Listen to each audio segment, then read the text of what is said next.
Jane and Nancy were two young women who studied business at college in America. They soon became friends because they had a dream. They wanted to start a business that could change the world and make it better.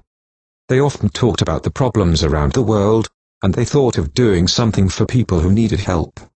Jane and Nancy visited a village in an Asian country, and they tried their first project.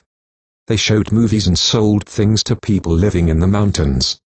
They thought people there needed their project, but they didn't need it.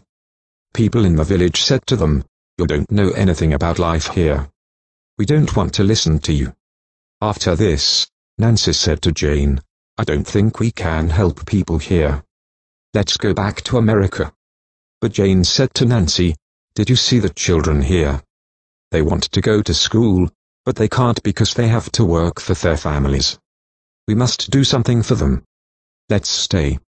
Nancy said, "You are right, Jane." They decided to stay and learn about the village. One day, Jane and Nancy walked in the village and saw wool gloves. They were warm and beautiful. They liked them and asked an old woman there, "What kind of wool is this?" The old woman answered, "It is yak wool." Jane and Nancy didn't know about yaks. A yak is a big animal, like a cow with long hair. The animal in the picture is a yak. People in the village live with yaks. They make cheese from their milk and clothes from their soft hair. Jane and Nancy had a new idea. If the people in the village sell yak hair, they can get money and their children can go to school. Jane and Nancy went to the people again and said, "If you sell yak hair, your children can go to school." The people didn't believe them. They said, "We have never thought of selling it before." But Jane and Nancy never gave up. They talked to the village people again and again. They finally decided to try Jane and Nancy's idea. Then, Jane and Nancy looked for a spinning factory to make yak wool.